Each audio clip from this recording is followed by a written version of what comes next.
Good afternoon, everybody, and welcome along to your final Afternoon Rabble of the week. As I once again forget to switch my light on. There we go, light on. I say it every day, and I genuinely mean it. I hope you're all well. And I don't know, is that a clickbaity title that I've put on? Clement has one game to save his job. I did have a comment to somebody telling me that it's nonsense and that I should read the Daily Record, and I'm sorry, I can't read. I can't bring myself to purchase or read the Daily Record. So, if we move Rangers out the road for 5 minutes, folks, right? How's your week been? Outside of Rangers, how has your week been?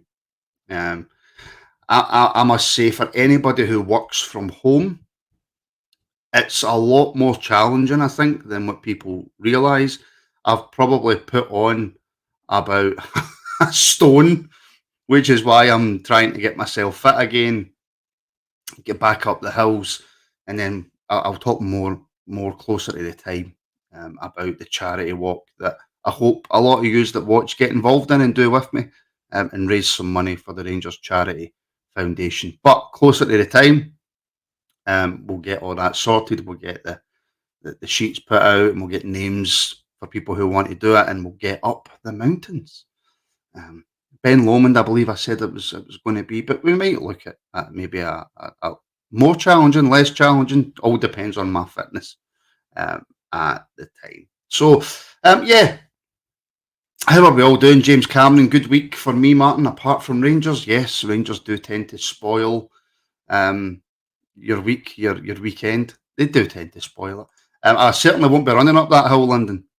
Oh, no. I'll be crawling up that hill, I think is the best way to put it. Craig, Everest is a wee bit of a stretch, to be fair. Depends on how I'm feeling. My missus has done Nevis twice, and I've still not done it once. But I've done a couple of mountains. I've done a couple of Monroes in my past. Oh, sorry, did he mean Clement's record? My apologies, Jock, if he meant Clement's record, which is worse than Michael Beale's if you look into it. But we'll talk about that in a minute. The Rangers Ramble, yes, which is ironically what I wanted to call this before my missus told me that was a terrible name, and she told me to call it the Rabble. So it's my missus' fault, or my missus' thank you, that this is now called the Rangers Rabble. Lots of people have said they've had a good week, to be fair. So, yeah, okie dokie.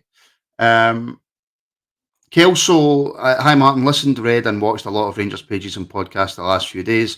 The anger is understandable, but nobody seems to realise the financial implications of sacking Clement. Well, when I bring my co-host on, we will certainly discuss that, Kelso. In fact, I'll save that comment and I'll use that. I'll use that later. Me and Connor, do you think, in a charity boxing match?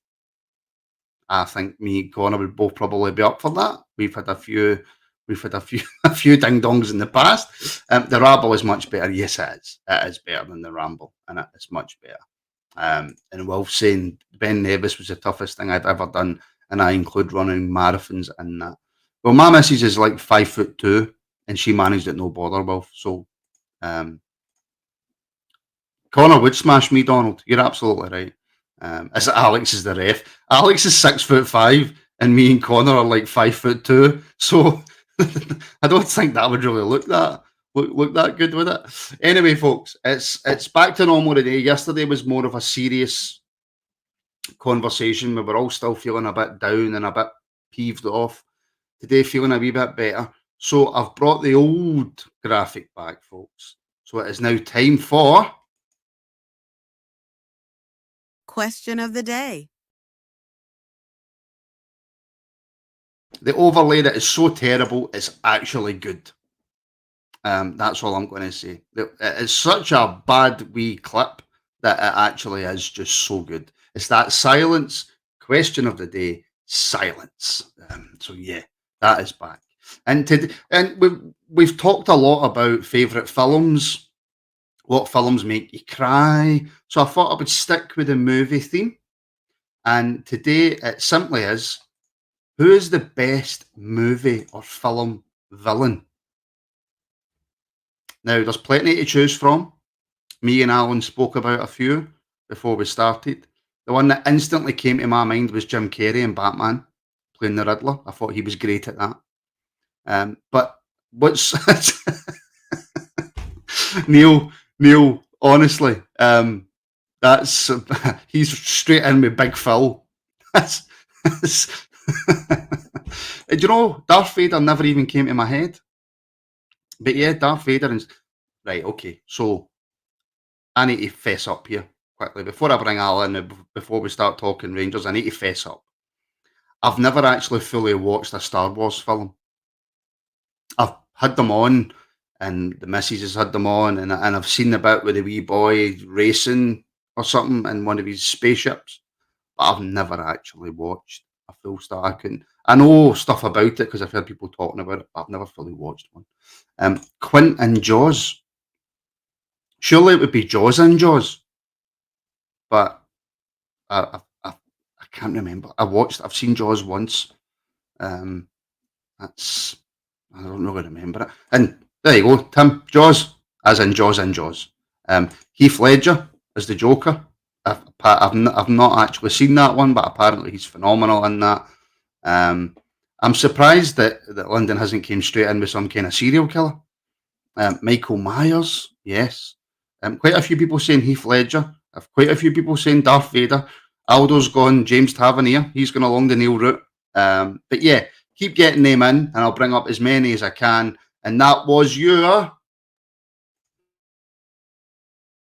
Question of the day. Yes, that was the question of the day, Al. And the graphics back, the greatest graphic in all of podcast history. Oh, there's no question of that. It's totally different from the actual question of the day, which is a tough question. But very good question, and lots of people jumping in. My first thought, which was Heath Ledger. His Joker character in The Dark Knight was absolutely brilliant. But just about watching that, another one came up, Alan Rickman in Die Hard, Hans Gruber. Yes. Alan Rickman, what an actor.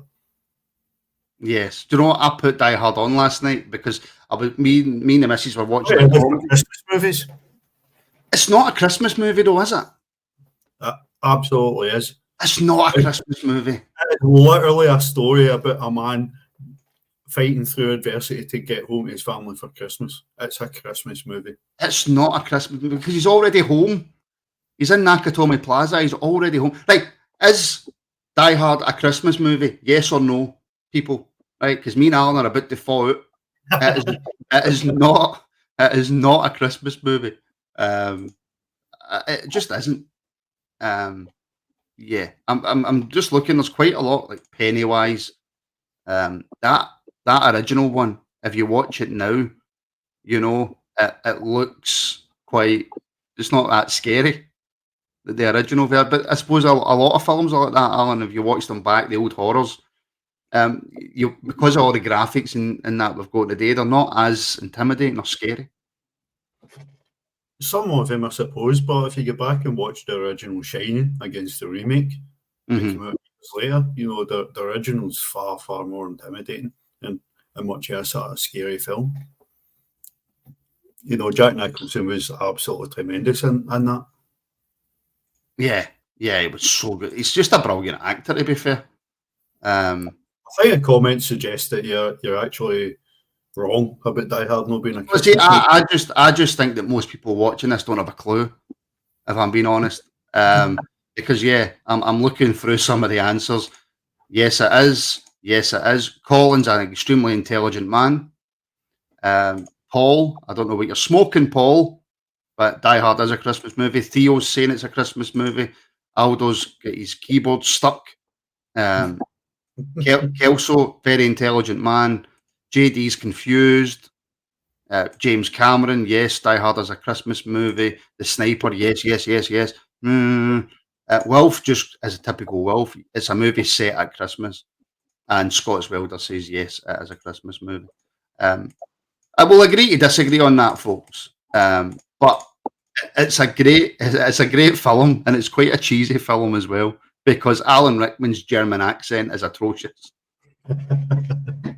It really is. It really is. But we'll qualify your opinion. You wanted to call this the Rangers Ramble before your missus put you on the right track. So, we'll just put that out there. Yes, we shall. Yes, we shall. Okay, so today's Who Am I is brought to you by Alan. He gave me the player to go with. So your today's Who Am I? I started my career in 1989 at Dundee United, where I made 46 appearances before leaving in 1995 to join Rangers. I was at Rangers from 95 to 98, only making 11 appearances, and in that time also had a loan spell at Wolverhampton Wanderers.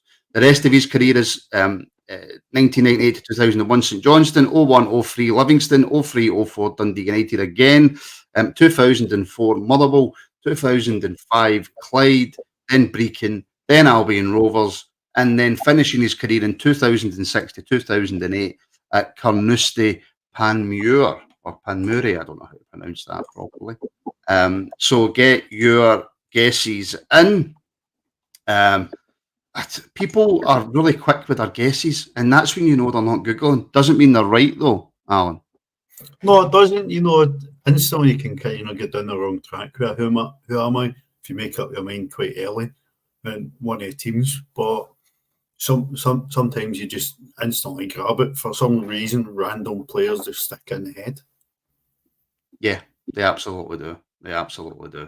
Right, okay, Alan, we've done Who's the Best Movie Villain. Keep getting them in, by the way, and I will star as many as I can and bring them.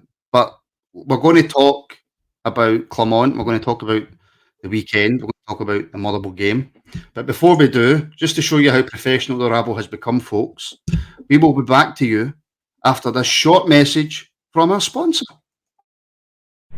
New Leeds Electrical. To our customers, we are accommodating, top lads, exceptional, fantastic, innovative, reliable, professional, trustworthy, professionals. based in the North East and carrying out work throughout Scotland. Join our list of happy customers.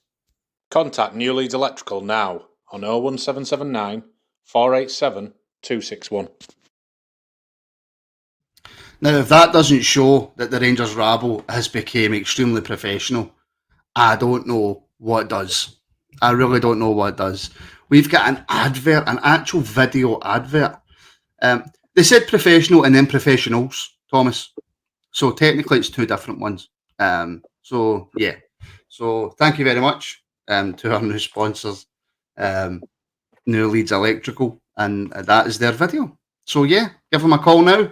As you heard from the customers how satisfied they are. And yeah, and your question of the day, of course, keep getting them in, is who is the best movie villain? And one of my favourites, Dr. Evil from Austin Powers. Yes. And a lot of Mike Myers' characters were Scottish, Alan, which is nice. Yeah, it's something you don't always remember until somebody points it out, and then you're actually, that's a very good point. Most of them were. Fat bastard in yes. Austin Powers movies. Everybody remembers him. Yes.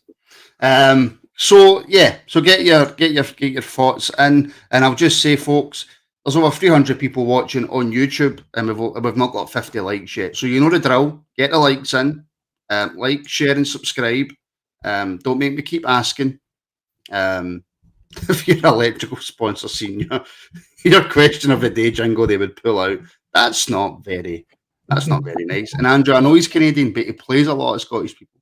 Right, okay, on to the meat of what we're here to talk about, Alan, and that is Clement. Now, you had a couple of good questions for me before we started, and I'll start with them.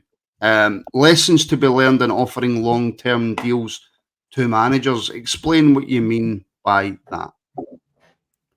We've obviously changed managers a few times lately. We're still paying Michael Beale, and if Clement goes, we'll still be paying him plus a new manager.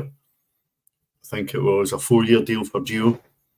a 4-year deal for Michael Beale and a 4-year deal for Clement. In this day and age, why are we going down the road or offering rolling 1-year contracts, keeping people motivated? This is Rangers. We've not got time for a project. We've not got time to build. We need to actually see a team on the park delivering this season, as well as having an eye to the future. We can't just wait 3 and 4 years to be competitive. Jesus Christ, Jimmy Tellins came into a stinking Aberdeen team and got him sitting at the top of the league in November. We can't afford to just continually talk about needing time to gel. What was it, 7 or 8 starting lineup the other day? Had already been at Rangers since last season or before. Where's the need to gel players that have been here for 3 and 4 years?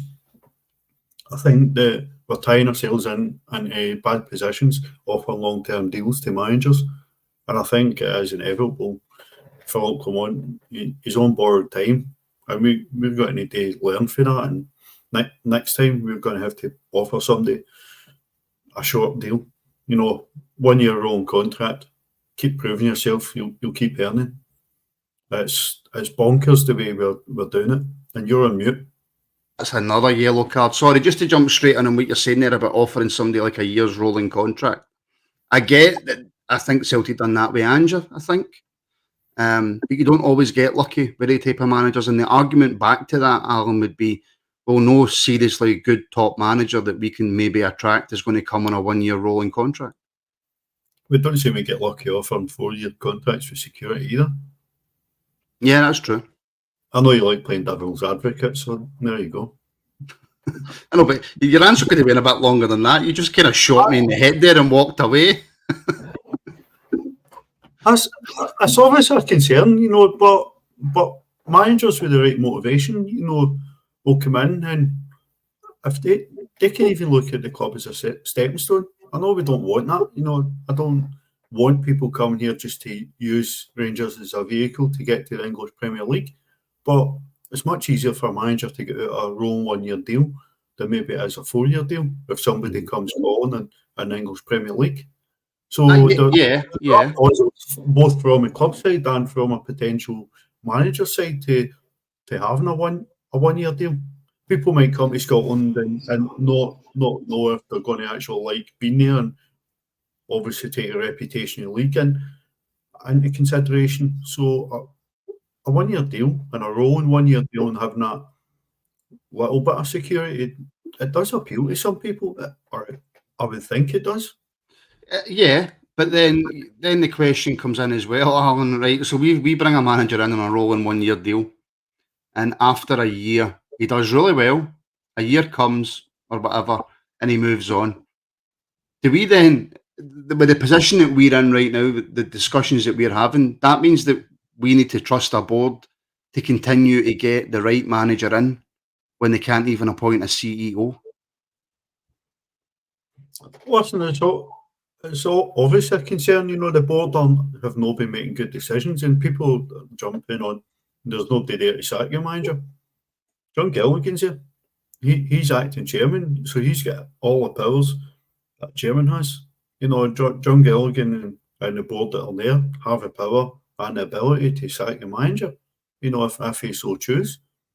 But I think that there's going to come a point in time where the manager and the board will come to some agreement, because the manager can't continue, and there's going to come a point when he's going to have enough of this, because it's becoming untenable, and you're obviously titled for a pod. If things go south on Sunday, then it just massively ramps up that pressure. Well, let's have a quick chat about Sunday then, Alan, shall we? Are you, silly question maybe, Hampden, big pitch, Motherwell, are you confident? Not particularly confident in this Rangers team. I don't think we played particularly well when we had a few extra games at Hampden at the start of the season. I think we might be able to do just enough, but I wouldn't. The sad thing is, I just wouldn't be surprised if if we lost to Motherwell on Sunday. You wouldn't be, yeah, right, okay. So like genuinely on this, right? So I've titled this Clement has one game to save his job. Now, in my opinion, the Aberdeen game after that should have been, if there was any board members, I think there's about 2 board members, but if any of them were still in the Clement in camp, the Aberdeen game should have been the final straw. And either that night it should have been announced, or the following morning it should have been announced that Clement's away. But he's not. He's still here. So if the worst happens on Sunday against Motherwell, if we don't make it to the final of the League Cup, is that his farewell? Is that him gone? Did the board have any other reasons to keep him? And by the way, thanks, Graham, for the comment. As I say, I think it really, really becomes untenable. You know, it's just one crisis to another. Every sort of game that we sort of drop off in, or drop points, or drop out competitions. You know, and can't remember who said it in the comments, but obviously a 1 year rolling deal. I know that it's a year still to pay if we sort of sack a manager, but right now we're looking at 3.5 years left on Clement's contract. So 1 year against 3.5 years, you know, it's still a massive sort of difference. You know, right now we're currently paying for 3 managers at this football club, which is mental. But Lyndon's right. I think it was untenable after Kilmarnock. You know, I don't think the manager will make the changes. He needs to turn this round. You know, the performance levels on the park are just not good enough at all. They lack the basics that we expect in a Rangers team that you shouldn't even ask for. You should just expect. And we're not seeing that. We're not seeing the passion for a jersey. We're not seeing the understanding, the support that the fans give the club. And the Rangers support's a really difficult support to play in front of, but that Rangers team don't deserve that way support. They really don't. And this is what I'm terrified of. What's the odds on Martin's Bestie scoring the winner? You've talked them up enough. Yes, I know I have, and I just hope that Sunday's a game where he has his worst game in a Motherwell shirt. Being honest, I hope he really has a poor game in a Motherwell shirt. Right, okay, some more answers on the question of the day. Hannibal Lecter is one of the best movie villains. I think that's a good shout for Mel. Stephen, Christopher Waltz in Inglourious Bastards. He's brilliant in that. He's absolutely. He's just a phenomenal actor. Gary Oldman, by the way, Dougal's not gave us a specific film, but just in terms of being a villain, Gary Oldman's Alan, one of my favourite actors. Oh, tremendous actor. You know, you know that if Gary Oldman's in a film, then his role's going to be highly entertaining to watch. You know, in whatever sort of sphere he's actually doing that role, is a phenomenal actor. Simon McPherson, Alien. Yep, I enjoyed the films as well, to be fair. Alien versus Predator didn't really live up to the billing, but I did enjoy Alien. Colin, the guy in Goldfinger with the steel teeth, forgot his name. What was his name, Alan? Jaws. That was it, wasn't it? It was Jaws, wasn't it? You did say to me that could be a question of the day all on its own, to be fair. The best Bond villain. Yeah, it was Jaws, because JD's a smart guy. JD knows. So does James Perry. It was indeed Jaws. Right, just quickly before we finish up on the Rangers chat, the who am I today? I started my career in 1989 at Dundee United. I was there until 1995, making 46 appearances. I then moved to Rangers in 1995. I was there until 1998, only making 11 appearances, including a loan spell in 97 at Wolverhampton Wanderers. Clubs after that were then St Johnstone, Livingston, Dundee United, Motherwell, Clyde, Brecon City, Albion Rovers, and finishing off his career in 2008 at Carnoustie Panmure. So, who am I? And we'll give you the answer to that in a couple of minutes. Just on Sunday, and by the way, actually, no, I should ask, right, because people that have podcasts that go out to a few people, Alan, have been chatting about it.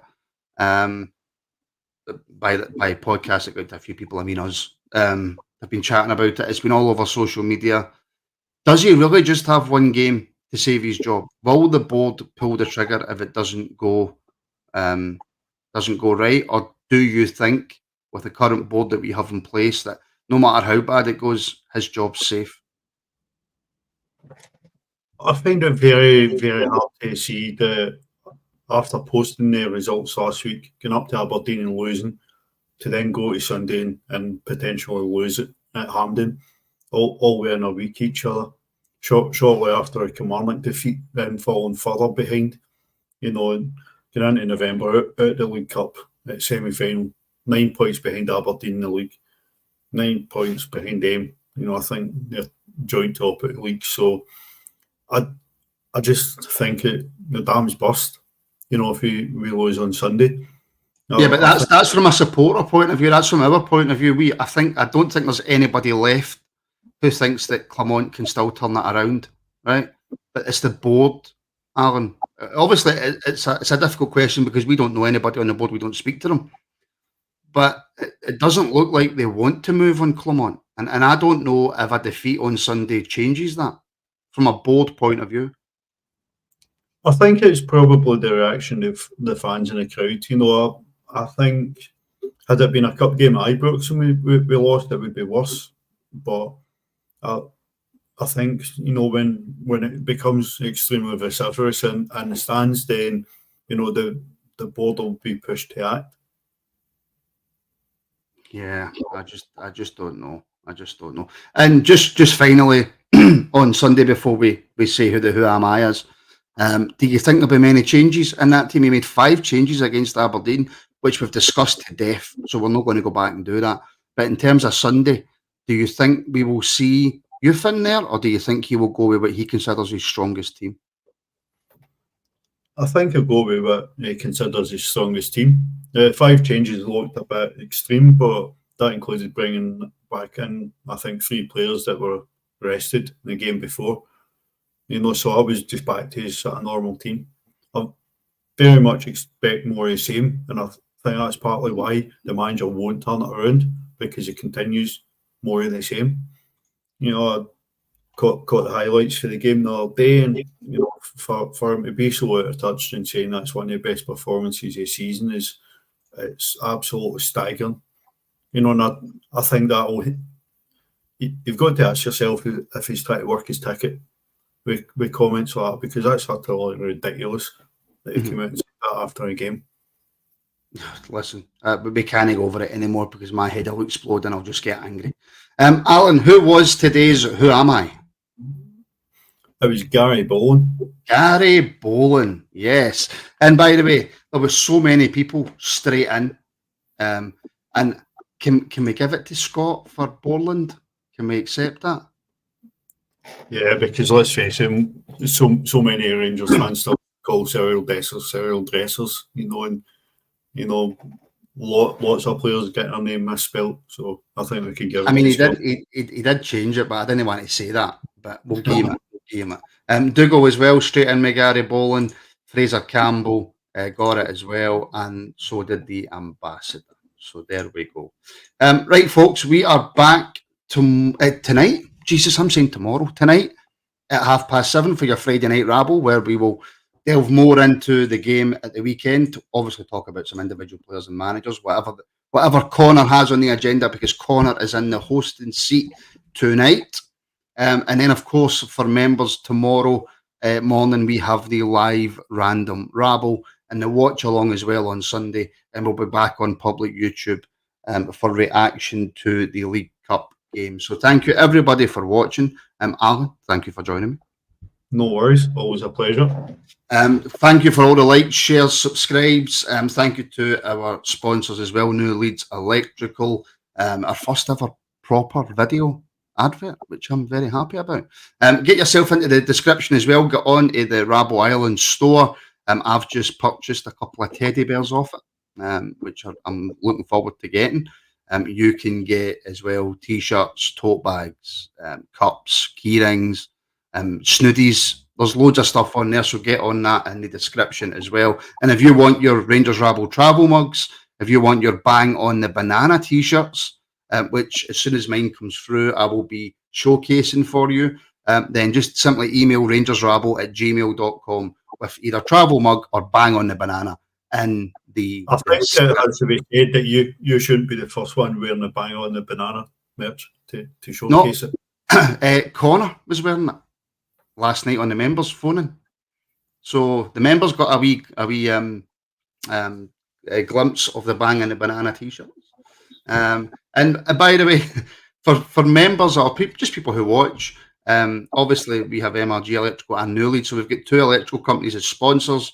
The best tagline that you can come up with for those sponsors, I will use on the show. So yeah, the best tagline that you can come up for our sponsors, get it in the comments of this video after we're finished, and I will take the best one and we will use that going forward as a tagline for our sponsors. The travel mugs are £15 and that's free postage and packaging within the UK, Scott. So get on to rangersrabble@gmail.com and just simply put travel mug or put Bang on the Banana t-shirt and we will get back to you and we will get that sorted. So thank you everybody for watching and we will see you tonight at 7:30. I know I'm sexy. I've got the look.